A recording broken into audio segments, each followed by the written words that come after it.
Amen. Amen. Que le nom du Seigneur soit béni. Nous voulons rendre toute la gloire à notre Dieu qui nous donne encore l'occasion d'être là. C'est le premier jour de l'année. Et bonne année à chacun, bonne année à toute l'Église. Que cette année 2023 qui commence aujourd'hui puisse être pour nous une année où nous allons encore expérimenter Dieu, voir Dieu, vivre Dieu, comme cela a été le cas pour cette année qui a pris fin, l'année 2022. Alors je vais nous laisser le temps avant d'écouter la parole de Dieu, que chacun de nous salue son voisin de gauche, de droite, en lui présentant ses vœux le meilleur. N'ayez pas peur de vous déplacer.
Bonne année, meilleurs vœux.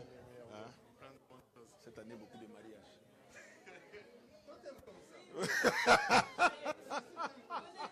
Bonne année, bonne année, bonne année.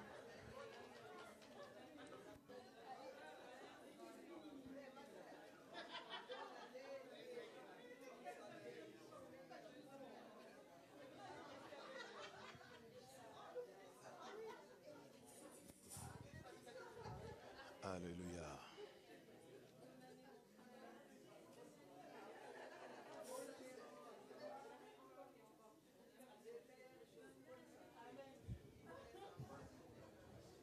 Amen.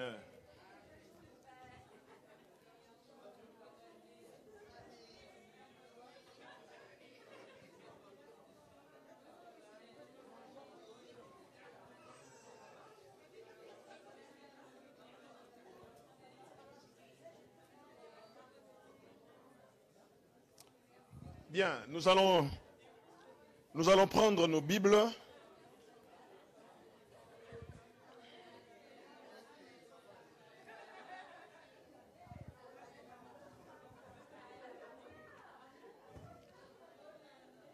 Nous allons prendre nos Bibles dans les livres des Actes des Apôtres.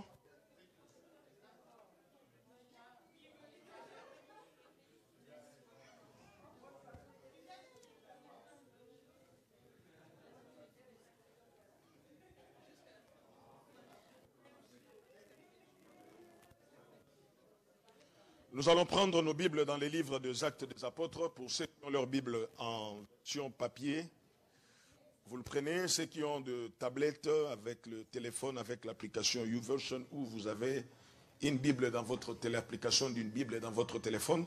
Nous allons prendre cela et nous prenons les livres des Actes des Apôtres, chapitre 12e, du 1er au 10e verset. Actes des Apôtres, chapitre 12, du 1er au 10e verset. Nous allons écouter la parole du Seigneur. Et puis nous allons prendre un temps dans la prière. Je crois que, pour ceux qui ont eu le temps de prier à la maison, de prier avec d'autres amis qui étaient dans des veillées, dans des réveillons, dans d'autres assemblées, Si vous avez eu le temps de prier, que le nom du Seigneur soit béni. Et nous allons encore prendre un moment dans la prière et après nous allons clôturer notre culte.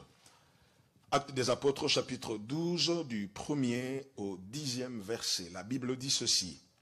Vers le même temps, le roi Hérode se mit à maltraiter quelques membres de l'Église et il fit mourir par le paix Jacques, frère de Jean. Voyant que cela était agréable aux Juifs, il fit encore arrêter Pierre. C'était pendant le jour de pain sans levain. Après l'avoir saisi et jeté en prison, il le mit sous la garde de 4 escouades, de 4 soldats chacune, avec l'intention de le faire comparaître devant le peuple après la Pâque. Pierre donc était gardé dans la prison et l'Église ne cessait d'adresser pour lui des prières à Dieu. La nuit qui précéda le jour où Hérode allait le faire comparaître, Pierre, lié de 2 chaînes, dormait entre 2 soldats et de sentinelles devant la porte gardait la prison. Et voici un ange du Seigneur survint et une lumière brilla dans la prison. L'ange réveilla Pierre en le frappant au côté et en disant « Lève-toi promptement ». Les chaînes tombèrent de ses mains et l'ange lui dit « Mets ta ceinture et tes sandales ». Et il fit ainsi. L'ange lui dit encore « Enveloppe-toi de ton manteau et suis-moi ». Pierre sortit et le suivit, ne sachant pas que ce qui se faisait par l'ange était réel et s'imaginant avoir une vision. Lorsqu'ils eurent passé la première garde, puis la seconde, ils arrivèrent à la porte de fer qui mène à la ville et qui s'ouvrit d'elle-même devant eux. Ils sortirent et s'avancèrent dans une rue. Aussitôt, l'ange quitta Pierre. Amen. L'histoire que nous sommes en train de lire dans ces livres des Actes des Apôtres, c'est une histoire très passionnante, une histoire qui contient beaucoup de réalités, une histoire qui nous apprend beaucoup de choses. Cette partie de l'Écriture commence par dire « vers le même temps ». Dans ce temps-là, pendant ce moment-là.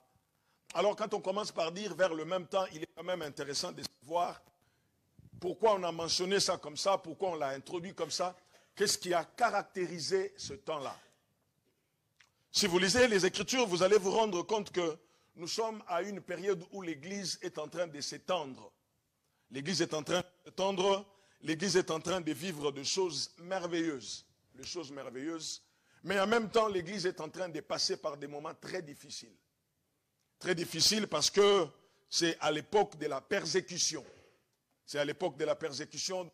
Les disciples sont en train de se disperser, ils sont en train de quitter Jérusalem parce que ça commence à chauffer, tout le monde veut vivre. Mais en même temps qu'ils sont en train de partir, tout au long de leur fuite, tout au long de leur chemin, ils sont en train d'annoncer également l'Évangile. Et pendant ce temps-là, alors qu'il y a la persécution, le Seigneur est en train de faire des choses très compliquées. Au chapitre 11, chapitre 10, le Seigneur va amener Pierre dans la maison de Corneille pour qu'il puisse aller lui annoncer l'Évangile. Et le Seigneur fait encore des bonnes choses. Le Saint-Esprit se manifeste puissamment. C'était très beau à entendre, beau à voir.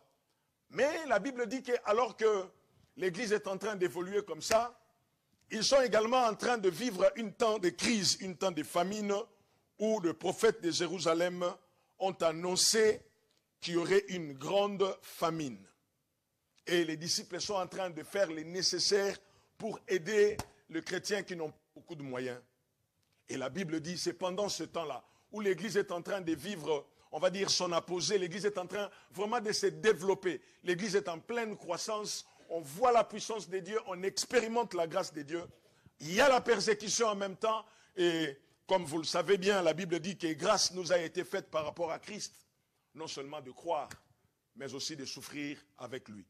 Donc l'Église vit une période de grâce, un moment merveilleux. Il est annoncé, le nombre de disciples ne cesse d'augmenter, la persécution est là, et les choses merveilleuses sont en train de faire, et on nous parle d'une intensification de la persécution. La Bible dit, le roi Hérode s'est mis à maltraiter quelques membres de l'église. Mais il ne choisit pas n'importe quel membre. C'est-à-dire, Hérode, quand il vient comme ça, il n'a pas besoin de regarder dans la foule, non. Il connaît, il sait que tel fait telle chose à l'église, tel occupe telle responsabilité. Alors, la Bible dit, il a fait arrêter Jacques et il l'a tué. Quand il l'a tué, comme c'était un mouvement qui était un peu hostile aux Juifs à l'époque, parce que personne ne comprenait cela, si vous lisez même dans les livres des Actes des Apôtres, le chapitre 9, l'apôtre Paul, à l'époque, il ne s'est pas encore converti, donc on parle de Saul de Tarse. Il était en train de combattre ce que lui-même appelle la nouvelle doctrine. Une doctrine qu'on ne comprend pas, une doctrine où il y a les guérisons, une doctrine où on n'est plus sous la loi. Alors l'apôtre Paul, comme tant d'autres juifs, sont en train de vouloir combattre ce mouvement. Alors lorsque Hérode va arrêter Jacques, il va le tuer, ça a donné comme un objet de joie parmi le peuple. Le peuple se disait, c'est bien fait pour eux. Ce mouvement-là, il doit disparaître. Il faut à tout prix faire disparaître cela. Alors la Bible dit, quand Hérode a vu qu'il a tué Jacques et que tout le monde était dans la joie, il va faire arrêter Pierre. Parce qu'il avait identifié le pilier, les gens qui étaient comme les colonnes de l'église. Il a fait arrêter Jacques, il l'a fait tuer. Les gens étaient contents en disant, c'est bien fait. On va éliminer tous leurs leaders. Comme ça, un mouvement sans leader, c'est un mouvement qui est appelé à disparaître. Jacques meurt. Or, dans leur fonctionnement, ils étaient tout le temps à trois. Même pas tout le temps à trois, mais souvent, quand le Seigneur faisait quelque chose, c'était avec Jean, Jacques et Pierre. Donc, Jacques est arrêté, on l'a tué. Et pendant ce temps, le Seigneur au ciel, il est en train de régner. Il est sur son trône, il ne bouge pas. Jacques est tué, le Seigneur lui dit, entre dans la joie de ton maître. Hérode, voyant qu'il a fait quelque chose qui lui donnait beaucoup de popularité dans le sondage, on s'est renseigné, on s'est dit, le peuple est content de ce qu'il a fait. Il dit alors, je vais encore faire quelque chose d'autre. Il va encore faire arrêter un autre disciple du nom de Pierre. Pierre est arrêté. Tout le monde est au courant qu'on a arrêté Pierre. Alors j'imagine, j'aime souvent commenter ça comme ça, lorsqu'on arrête Pierre, les gens savent que le troisième, ça va être Jean. Jean peut se poser la question, pourquoi seulement moi? On lui dit, parce qu'en règle générale, quand il y avait les seigneurs, il y avait toi, il y avait Pierre, il y avait Jacques. Jacques est mort, Pierre vient d'être arrêté, donc c'est toi le prochain. Donc je peux dans quel état Jacques était en train de vivre et quelle a été la condition. Donc quelle a été l'attitude de l'Église? C'était la froideur. Tout le monde s'est posé la question, mais Seigneur, qu'est-ce que tu nous veux? Qu'est-ce que tu veux nous apprendre? Alors Pierre est arrêté et la Bible fait comprendre que Hérode avait l'intention de le juger, de le faire comparaître. Mais vu que c'était la Pâque, on ne pouvait pas travailler, on ne pouvait pas faire le mal, c'est la Pâque, tout le monde devait se purifier. Hérode lui dit, mettez-les en prison pendant quelque temps. Après la Pâque, je vais régler son compte. L'Église est au courant que Pierre est arrêté. Les Juifs également sont au courant que Pierre aussi est arrêté. Il est en prison et pour que Hérode soit sûr qu'il ne va pas partir, il le fait garder par 16 soldats. 16. Et si vous voyez dans quelles conditions Pierre était arrêté, vous allez comprendre que Hérode ne voulait pas à tout prix perdre cet homme Pierre. La Bible dit, Hérode, il a fait enchaîner. Il avait les chaînes, la Bible dit ceci au verset 8, au verset 7, et voici un ange du Seigneur survint et une lumière brilla dans la prison. L'ange les réveilla et le frappa au côté en disant, lève-toi promptement. Les chaînes tombèrent de ses mains. Les chaînes tombèrent de ses mains. Les chaînes tombent, mais il n'y a pas que le chêne. Il était lié avec le chêne entre les mains, il était lié dans ses pieds, parce qu'au verset 6, la Bible dit, la nuit qui précéda le jour où Hérode allait le faire comparaître, Pierre lié de 2 chaînes dormait entre 2 soldats et des sentinelles devant la porte et des sentinelles devant la porte gardaient la prison. Il est lié, comme si ça ne suffisait pas, il est encore surveillé. Et la Bible dit que lui-même, il dormait. Je me suis posé souvent la question de savoir qu'est-ce qui pouvait justifier l'attitude de Pierre. Tu sais que tu es en danger, tu vas comparaître. En règle générale, les gens dans cet état-là n'ont plus sommeil. Ils commencent déjà à faire des cauchemars, à imaginer beaucoup de choses. Mais la Bible dit, Pierre dormait. Il était tranquille, il se disait, bon, si Dieu veut que je meure, je mourrai. Si Dieu veut que je m'en aille aujourd'hui, je partirai. Cette assurance-là l'a tellement caractérisé que quand on l'a arrêté, il s'est dit, même si je ne veux pas dormir, ça ne changera pas grand-chose. De toutes les façons, je ne pourrai pas fuir. Je suis lié et je suis gardé. Donc, et non seulement il est gardé, mais la porte de la prison était la porte en fer. Donc, pas moyen, il n'y avait aucun moyen, aucune issue de secours. Pas moyen de se dire que je peux m'en sortir. Les éléments étaient réunis pour que notre ami Pierre ne puisse pas avoir le temps de bouger. Et l'église était triste. Mais l'église, dans sa tristesse, n'a pas baissé le bras.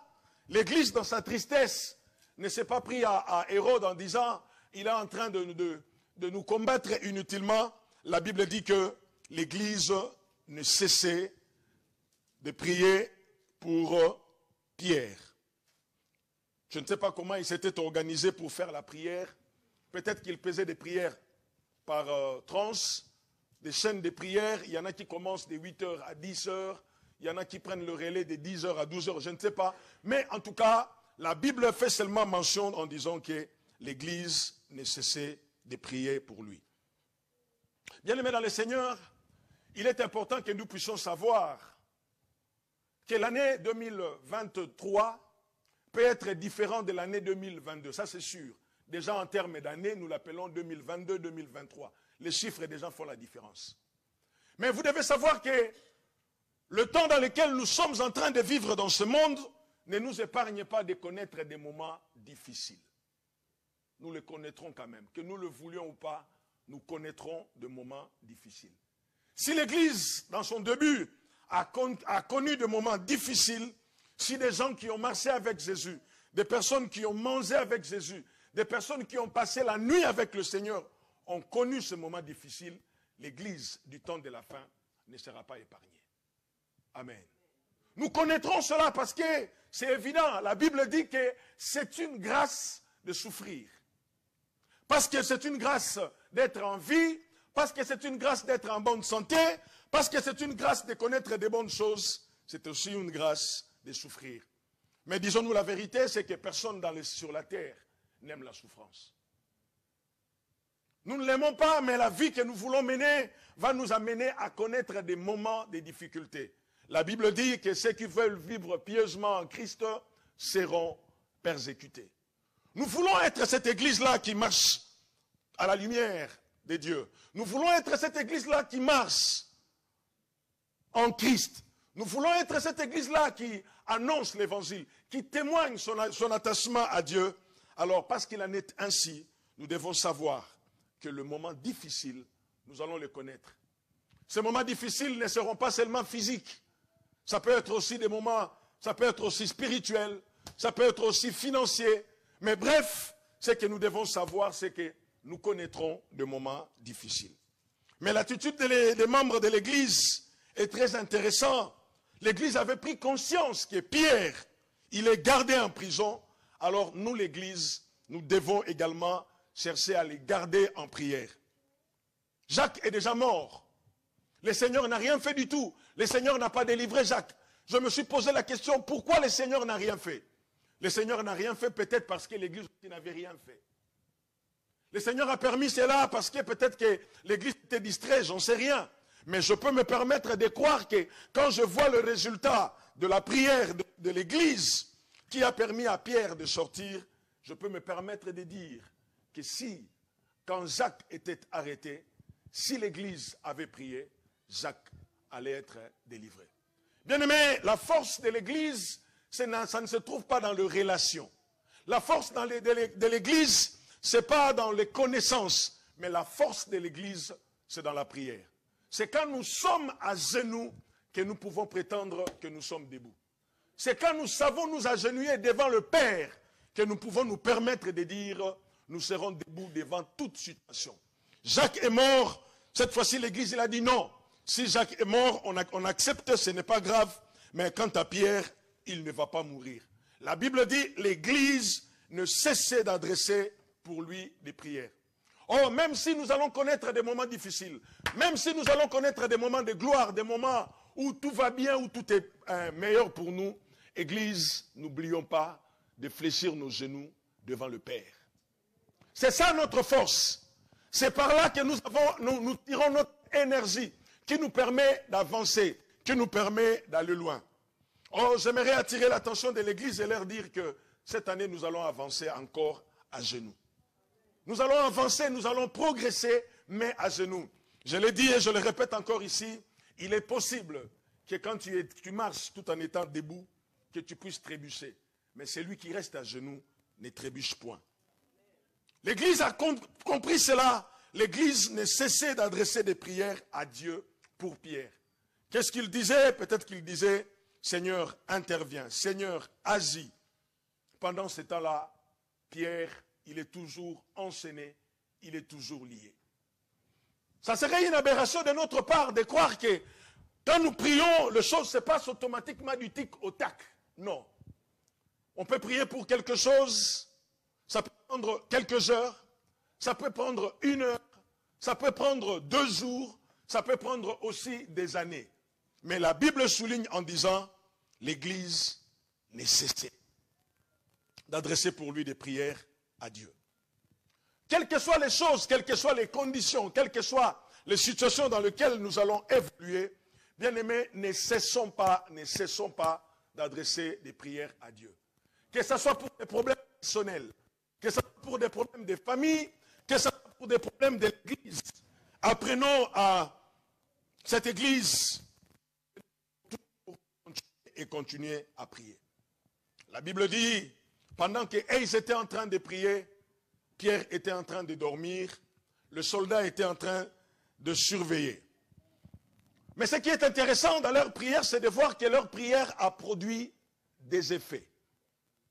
Dans l'évangile, selon Matthieu, le Seigneur Jésus enseigne sur l'efficacité de l'accord dans la prière ou sur l'efficacité de la prière d'un commun accord. Jésus va dire ceci dans Matthieu, il dit, si 2 d'entre vous s'accordent sur la terre, s'accordent pour demander à mon Père qui est dans les cieux une chose quelconque, il leur sera accordé. Il leur sera accordé parce que là où 2 ou 3 sont assemblés en mon nom, je suis au milieu d'eux. Bien aimé, ça a toujours été quelque chose de très positif quand nous prions ensemble. Quand on appelle à la prière et que tout le monde se présente, ça a toujours été quelque chose de très intéressant. Quelle que soit la raison pour laquelle on va prier, quelles que soient les conditions ou dans quel état nous allons prier, prier en jeûnant, prier en veillant, prier je ne sais comment, ça a toujours été quelque chose d'intéressant parce que la prière a la possibilité de changer beaucoup de choses. Par la prière, nous sommes capables de changer des situations qui ne pouvaient jamais en aucun cas être changées. La Bible dit, pendant que l'Église priait, pendant que Pierre est enchaîné, pendant que Pierre est en prison, un ange du Seigneur revint. Quand l'ange du Seigneur est revenu, la Bible précise quelque chose de très important. Une lumière brilla dans la prison. La version français courant dit, soudain un ange du Seigneur apparut et la cellule resplendit de lumière. La cellule. La version, la Bible catholique dit, tout à coup survint un ange du Seigneur et une lumière resplendit dans la prison. La prière est capable de nous permettre de vivre les choses que nous n'avons pas l'habitude de voir. La prière nous permettra de vivre des expériences que nous n'avons jamais vécues. Par la prière, il est possible de voir les malades être guéris. Par la prière, il est possible de voir les morts ressuscités. Par la prière, il est possible de voir l'Église s'agrandir. Par la prière, nous pouvons faire des choses qui, humainement parlant, nous ne serons pas capables de le faire. Or, vous comprenez par là que il est question que nous puissions encore cette année mettre un accent fort dans la prière. Dans notre vie de prière individuelle, dans notre vie de prière en famille, dans notre vie de prière à l'église, il faut que ça soit intensifié. Parce que la prière nous permet de voir beaucoup de choses. Je me suis posé la question de savoir, lorsque Jacques était arrêté, l'ange était où? Pourquoi l'ange n'est pas descendu lorsqu'on a arrêté Jacques? Mais il va seulement descendre lorsqu'on va arrêter Pierre. C'est justement parce que quand Pierre a été arrêté, l'Église a fait quelque chose. Et ce que l'Église a fait a donné comme conséquence la descente d'un ange. La Bible dit, et voici, un ange du Seigneur survint. Un ange est venu, et quand l'ange est venu, la Bible dit, une lumière brilla. L'autre version dit, la lumière resplendit. Quand la lumière resplendit, nous pouvons lire les choses qui s'est passées après. Qu'est-ce qui s'est passé? Je peux me permettre de comprendre qu'est-ce qui s'est passé réellement. Déjà, quand la lumière a brillé, quand la lumière a resplendi, les soldats qui étaient là en train de les garder, ils ont été éblouis. Ils voulaient chercher à savoir, mais qu'est-ce qui se passe en prison?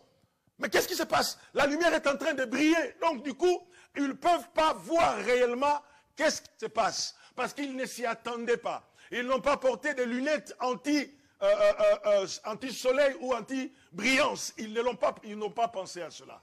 L'ange est venu avec une lumière qui est en train de briller. La Bible dit une lumière resplendit dans la prison. La lumière a resplendi. Et si nous lisons, nous allons voir comment l'ange est en train de réveiller Pierre. Il le réveille en le frappant des côtés en lui disant, réveille-toi, il n'est pas encore temps de mourir. Tu as encore des choses à faire. Lève-toi. Et la Bible dit, lorsque Pierre se lève, les chaînes tombèrent. Les chaînes tombèrent de ses mains et l'ange lui dit, lève-toi promptement. Histoire de dire, il ne faut pas trop traîner. Lève-toi, parce que nous devons partir. Il ne faut pas trop traîner. L'ange réveille Pierre et Pierre est plein à partir. Et la Bible nous fait comprendre que Pierre commençait à suivre l'ange.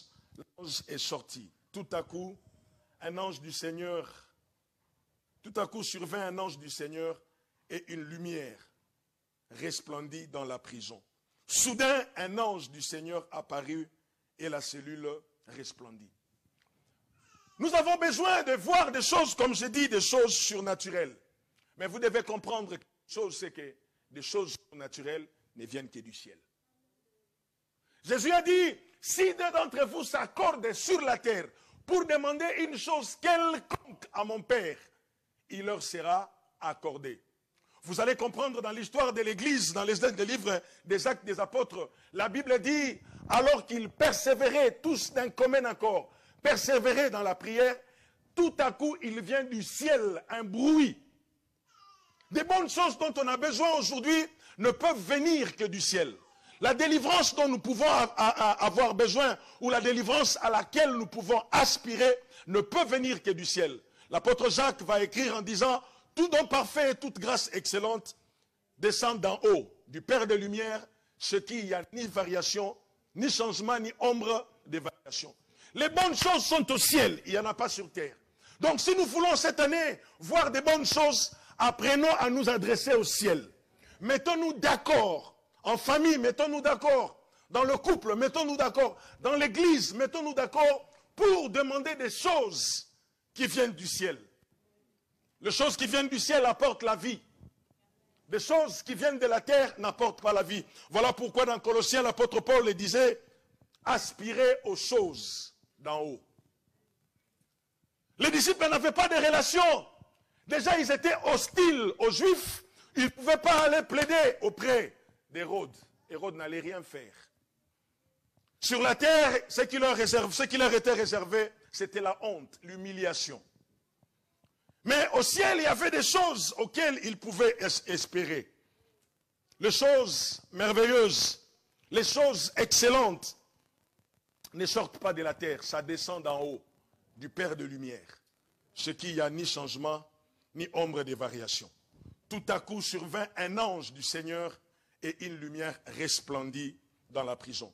Si nous voulons voir des choses qui vont étonner, des choses qui vont nous réjouir, des choses qui vont nous permettre de dire « Merci Seigneur, tu as encore fait des grandes choses », nous devons nous adresser au ciel. L'Église ne cessait d'adresser pour lui des prières à Dieu. Des bonnes choses, nous en avons besoin, mais ça ne se trouve pas sur la terre. Tout ce qui est sur la terre est infecté. Tout ce qui est sur la terre est corrompu. Mais les bonnes choses viennent d'en haut.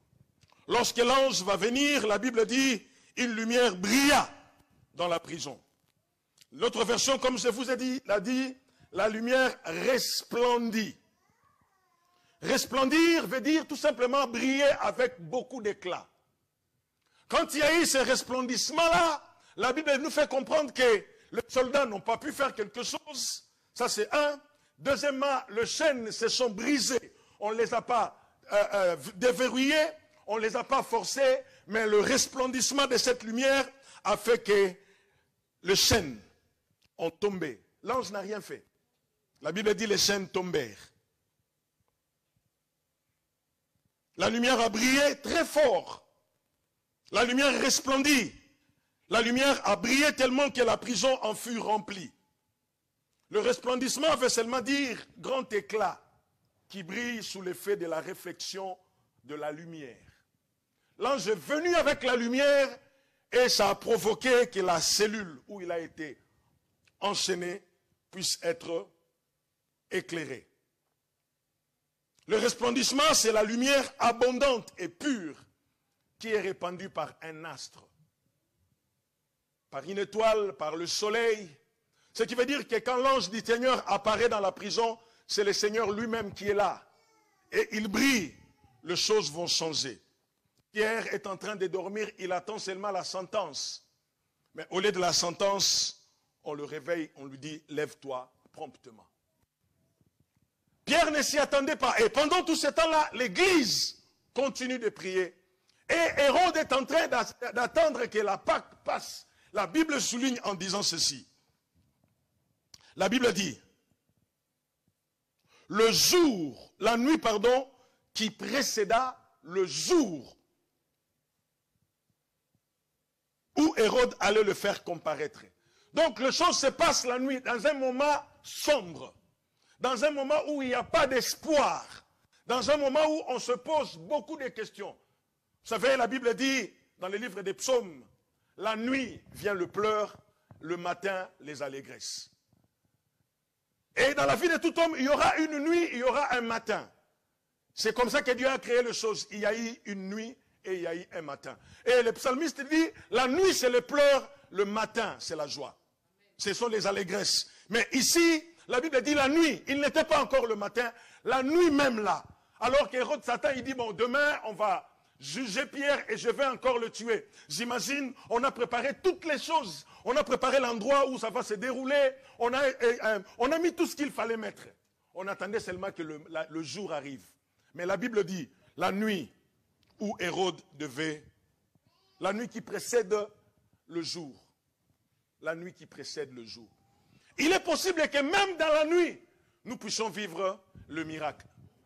Il est possible que même quand on dit ce n'est plus possible, c'est fini. Il est possible que quand on dit ce n'est pas possible, que le possible puisse se produire. La nuit qui précède le jour où Hérode allait faire comparaître Pierre. Cette nuit-là, alors que la prière continuait à faire le bruit au ciel, le ciel était déjà mobilisé, un ange est venu. Vous pouvez comprendre que les choses qui n'arrivent pas la nuit peuvent arriver la nuit si l'Église sait se mettre à genoux. Bien-aimés, en cette année 2022, peu importe ce qui va, 2023, peu importe ce qui va se produire, peu importe ce qui va se présenter, nous avons la capacité de changer les choses. Parce que nous avons le genou qu'on peut plier et nous avons un Dieu qui écoute la prière. Peu importe ce qui viendra. En bon français, on dira advienne que pourra.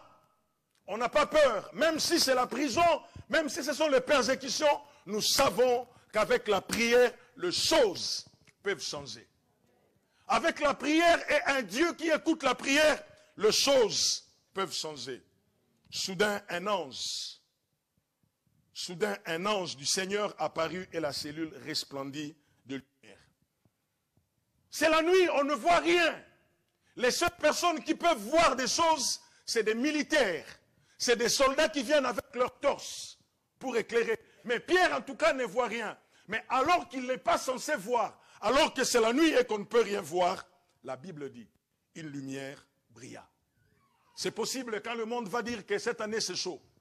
C'est possible avec toutes les prévisions que le gouvernement est en train de vouloir mettre en place. C'est possible que quand on va dire que nous allons commencer à vivre avec les stages, c'est possible que quand on va commencer à dire le pouvoir d'achat va encore baisser, il est encore possible dans ces difficultés-là que certaines personnes voient la lumière dans leur vie.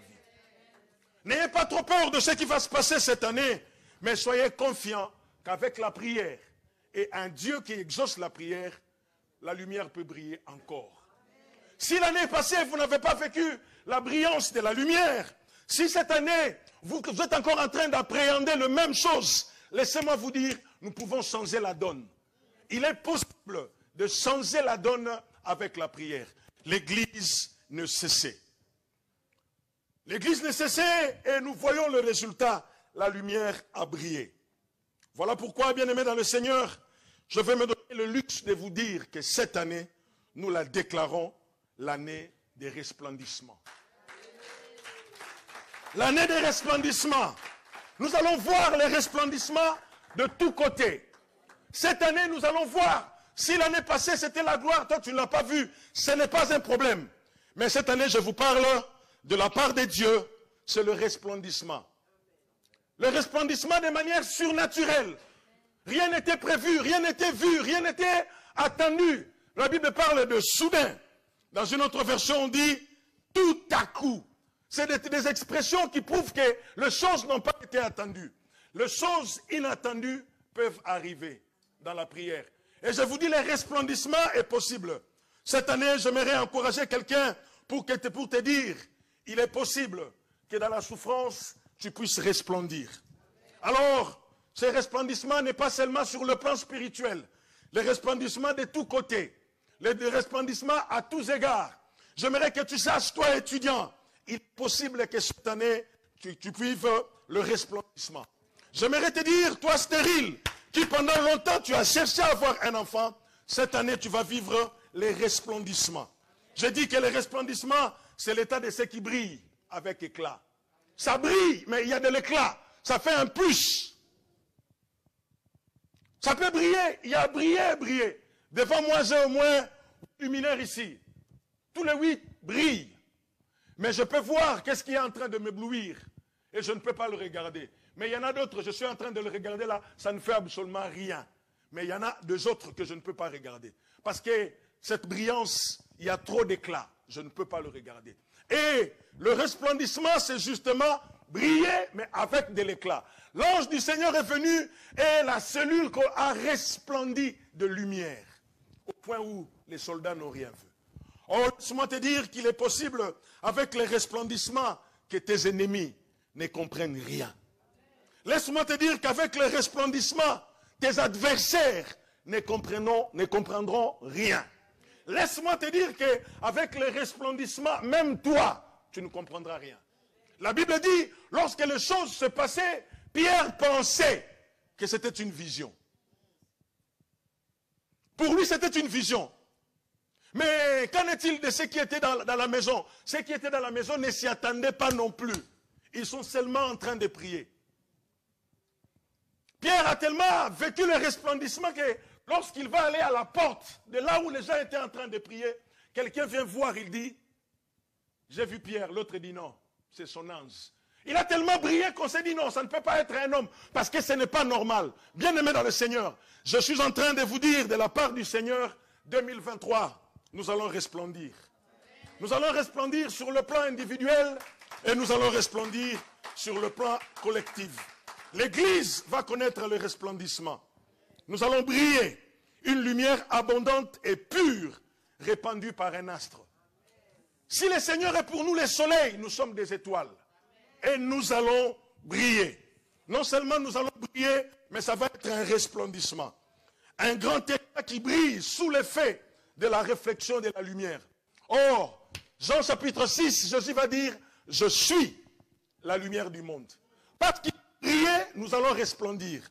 Matthieu chapitre 6, le sermon sur la montagne, Jésus va dire, vous êtes la lumière du monde. Le Seigneur est la lumière, nous sommes la lumière. Une raison de plus de resplendir, mais c'est briller avec éclat.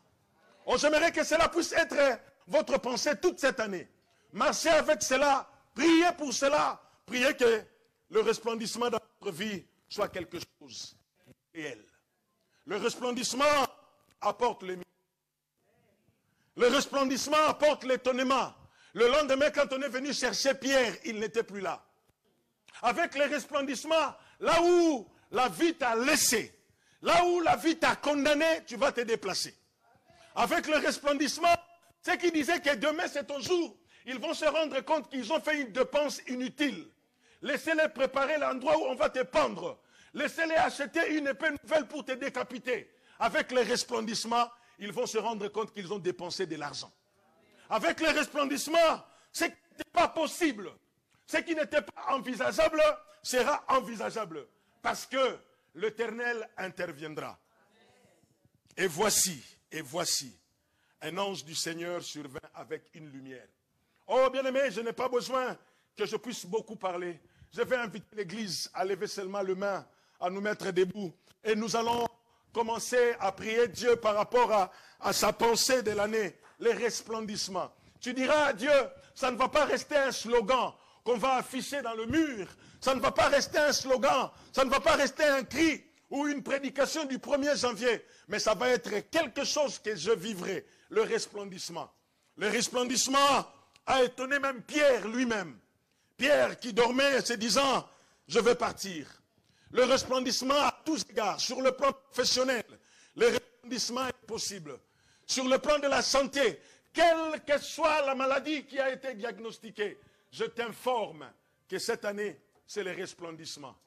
Quelle que soit la situation socio-économique du pays, cette année, c'est le resplendissement.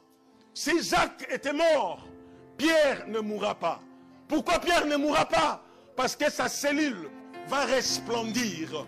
Si Pierre était mort, si Pierre ne mérite pas tout cela, si Pierre pensait que c'était fini pour lui, le Dieu du resplendissement est venu à son rendez-vous.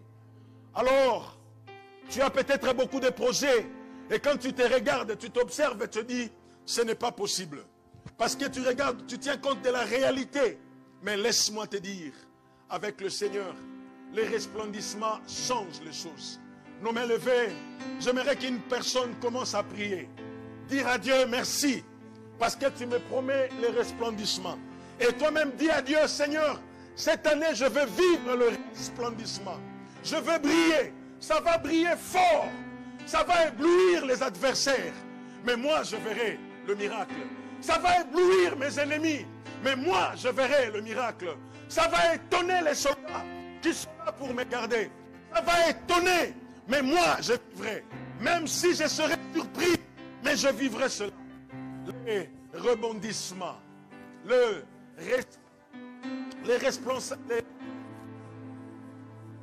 resplendissement est possible. Le resplendissement va te permettre de rebondir.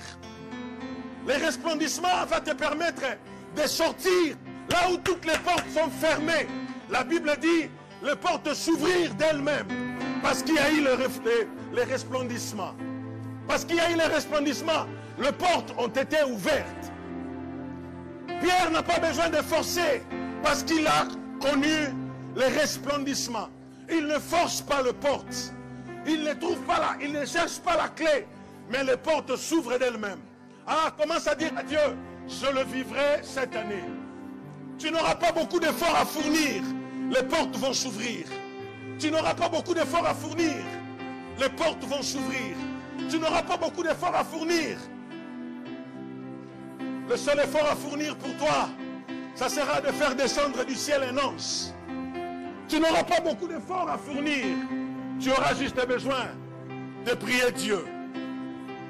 Tu auras juste besoin de prier Dieu. Le resplendissement est possible. Le resplendissement est possible. Soudain, un ange du Seigneur vint et la cellule resplendit de lumière. Le resplendissement est possible. Saisis-toi de cette pensée. Dis-le à Dieu, je vivrai le resplendissement. Dis-le à Dieu, je vivrai le resplendissement. Dis-le à Dieu, dans ma vie, les choses vont changer parce que la lumière va resplendir. Dis-le à Dieu, la lumière va resplendir et je vais vivre le resplendissement. Dis à Dieu, je vais briller avec éclat. Dis à Dieu, cette année, je veux briller avec éclat. Prions le Seigneur, prions le Seigneur. Prions le Seigneur, prions le Seigneur. Le resplendissement est possible. Le resplendissement apporte le rebondissement. Le resplendissement apporte la délivrance. Le resplendissement apporte l'exaucement des prières. Le resplendissement apporte la guérison. Le resplendissement apporte la confusion dans le camp adverse. Hérode ne s'y attendait pas. Hérode ne le savait pas. Mais la lumière avait brillé. La cellule resplendissait de lumière. Le resplendissement dans tes... Ça n'a pas été facile pour toi. Tu as connu beaucoup de difficultés. Tu t'es dit, mais si c'est tel est le cas, à quoi bon continuer? Je suis seulement venu te dire, le Dieu du ciel, le Dieu te promet le resplendissement. Le resplendissement est possible. Le resplendissement dans ta famille est possible. Le resplendissement dans ton travail est possible. Le resplendissement dans tes projets est possible. Le resplendissement dans ta santé est possible. Le resplendissement dans tes projets est possible. Le resplendissement dans ton mariage est possible. Église, saisis-toi de cette pensée. Même vous qui nous suivez en ligne, saisissez-vous de cette pensée. Le resplendissement est possible. Le resplendissement spirituel, le resplendissement social, le resplendissement financier, le resplendissement matériel, le resplendissement à tous égards. Alléluia. Alléluia. Dis le Seigneur. Dis à Dieu, j'accède à ta vérité. Dis à Dieu, je crois à ta vérité. Cette année, je vais resplendir. Dis à Dieu, cette année, c'est le resplendissement. Ta lumière brillera dans ma vie. Je verrai ta lumière. Alléluia. Alléluia. Alléluia. Les resplendissements. Alléluia. Les resplendissements à l'église. Les resplendissements à la chorale. Les resplendissements à la technique. Les resplendissements dans la vie des ouvriers. Les resplendissements à tous égards. Nous le verrons. Parce que Dieu ne ment jamais. Parce que Dieu ne ment jamais. Parce que Dieu ne ment jamais. Alléluia. Dis à Dieu, je vivrai le resplendissement. C'est possible. Quelles que soient les souffrances, quelle que soit la persécution, quelle que soit la difficulté, le resplendissement est possible. Nous allons resplendir. Nous allons vivre le resplendissement. Nous allons vivre le resplendissement. Parce que Dieu va briller. Parce que nous-mêmes, nous allons briller. C'est possible. C'est possible. Dans notre vie de tous les jours, c'est possible. Dis-le à Dieu. Dis à Dieu, je vivrai le resplendissement. Dis à Dieu, je vivrai le resplendissement. Oh, je te laisse prier. Je te laisse parler à Dieu. Oh, laisse-moi t'informer. Tu vas briller cette année. Le resplendissement. Le resplendissement va te permettre de rebondir. Alléluia. Nous vivrons cela. Nous verrons ces choses-là. Sur les plans professionnels, tu vas vivre les resplendissements.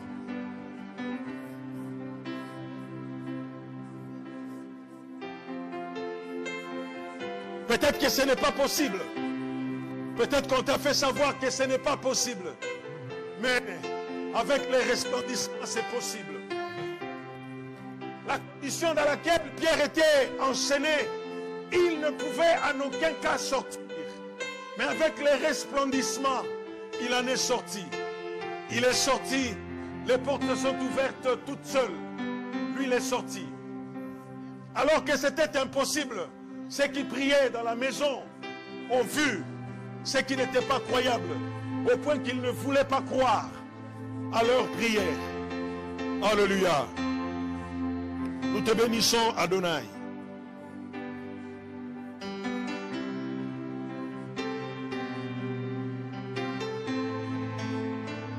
Nous te bénissons pour ce que tu vas faire.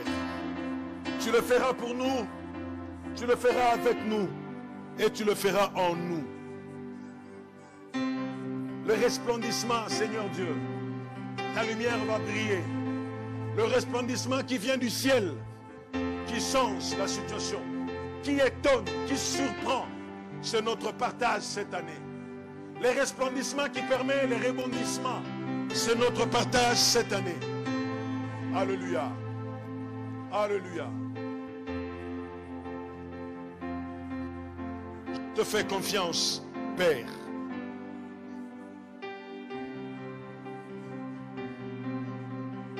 Alléluia.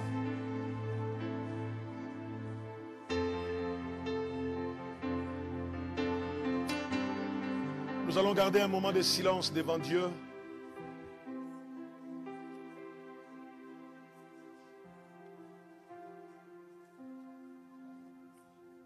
C'était de manière inattendue. C'était soudainement. Personne ne s'attendait à cela.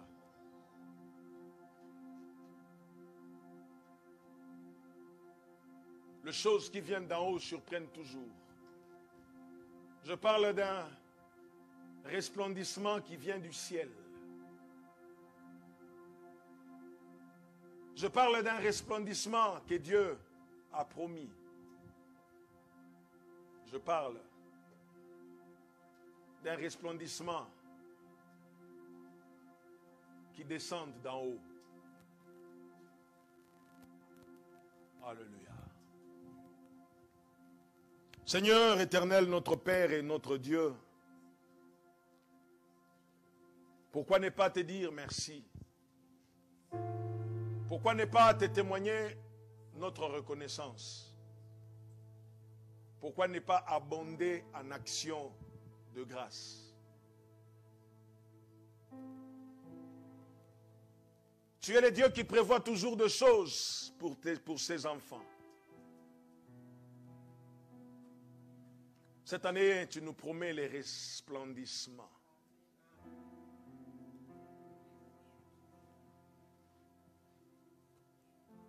C'est toi qui le promets, ça vient d'en haut, éternel Dieu. Et nous allons le vivre. Nous allons l'expérimenter dans tous les domaines de nos vies. Les enfants vont l'expérimenter, même s'ils n'en auront pas conscience, mais les parents sauront que le resplendissement a eu lieu.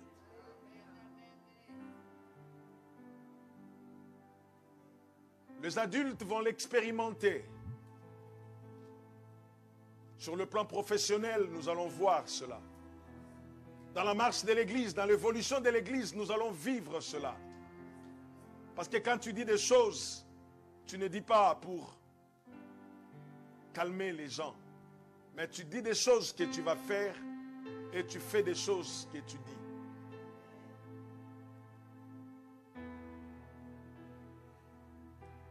Tu n'es pas le Dieu qui parle parce qu'il a envie seulement de se faire entendre, mais tu parles parce que tu as la possibilité, tu as le pouvoir d'accomplir et de faire ce que tu dis. Voilà pourquoi, Seigneur Dieu, nous voulons croire à ta parole. Nous voulons croire que cette année elle est pour nous, pour chacun de nous, pour toutes nos familles, pour toute l'Église. Seigneur, une année de resplendissement. Le resplendissement à tous égards. Seigneur, que ton nom soit béni. Que ton nom soit glorifié. Seigneur, nous sommes à ta disposition afin que tu nous instruises davantage pour que cette année, chacun de nous, Père, puisse vivre les resplendissements.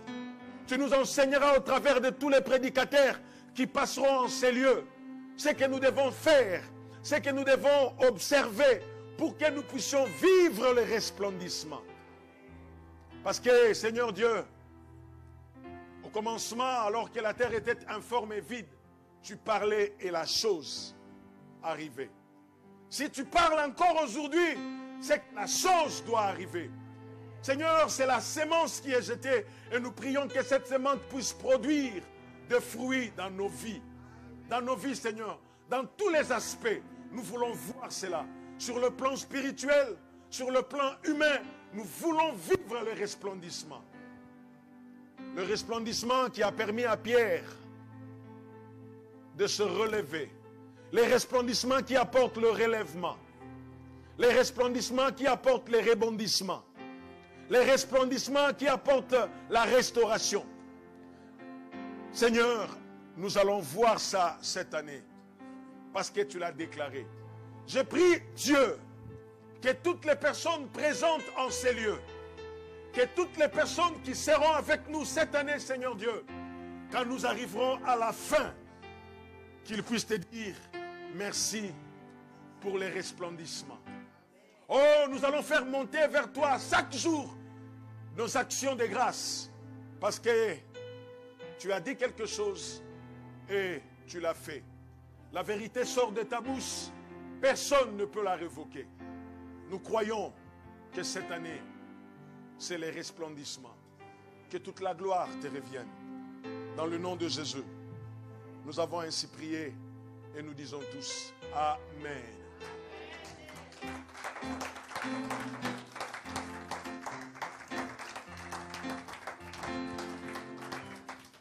Amen. Nous allons reprendre nos places.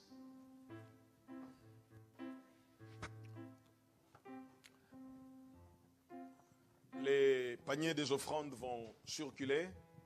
Et comme je l'avais dit la semaine passée ou les semaines passées, je disais que nous allons donner à Dieu nos offrandes, nous allons apporter à Dieu nos offrandes d'action de grâce.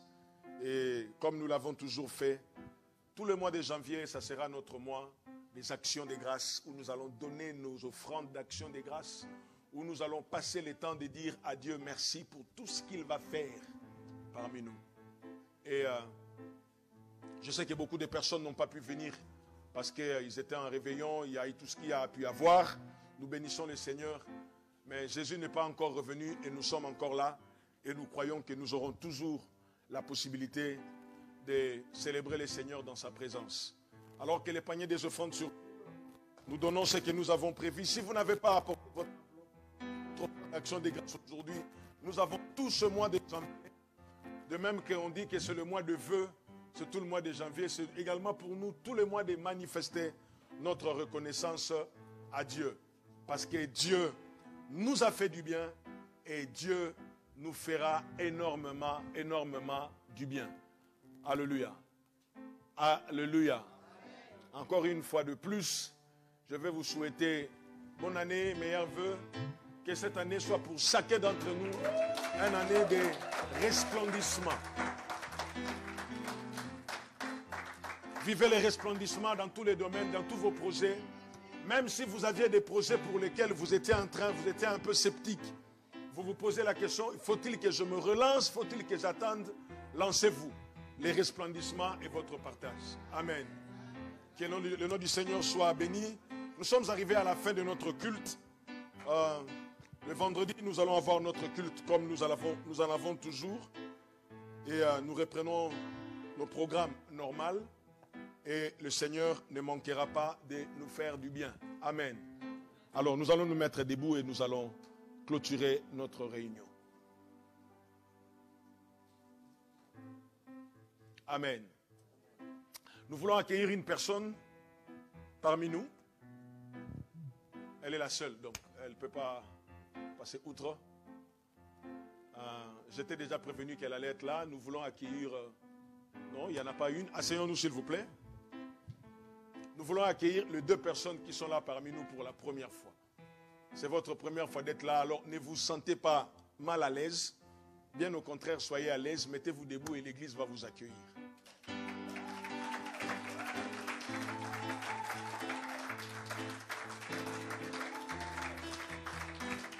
Bien, que le nom du Seigneur soit béni. Nous sommes très contents de vous voir parmi nous. C'est la première fois, certes, mais que ça ne soit pas la dernière fois. À chaque fois que vous êtes ici et que vous avez la possibilité de venir vous joindre à nous, venez vous joindre à nous. Nous sommes l'église évangélique Parole du Salut, maison des rafraîchissements.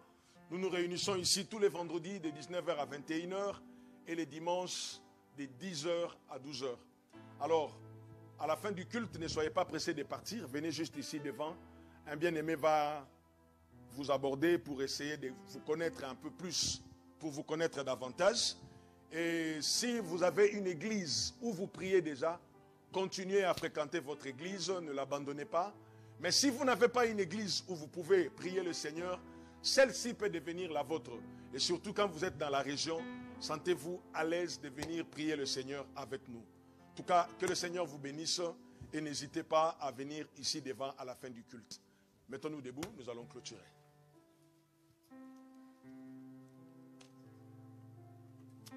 Seigneur éternel, notre Père et notre Dieu, que ton nom soit béni.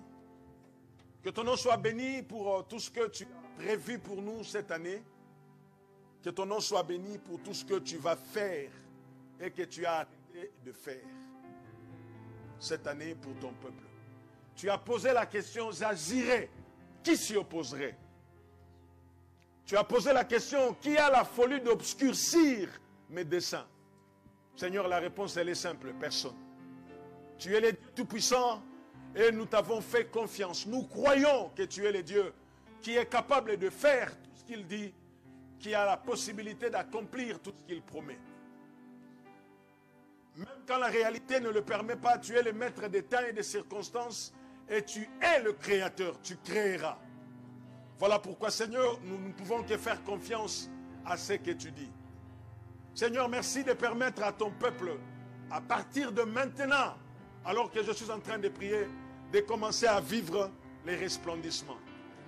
Seigneur, il y en a beaucoup qui peut-être ont été en congé, qui vont reprendre le travail, l'école, les études demain ou après-demain. Seigneur, peut-être que, alors qu'ils savent déjà qu'ils vont reprendre, ils sont en train d'appréhender certaines choses. Oh, je demande une seule chose, éternel Dieu, qu'ils soient dans la paix comme Pierre, afin que leur resplendissement arrive.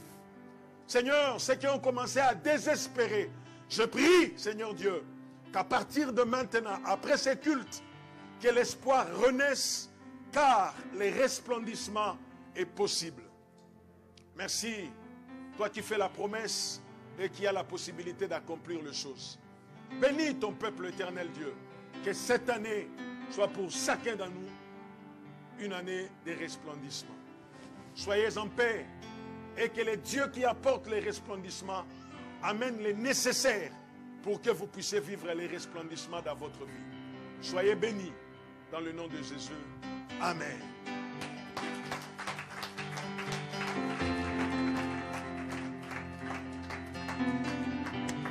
Que le Seigneur vous bénisse et bon dimanche c'est vous et une fois de plus, bonne année.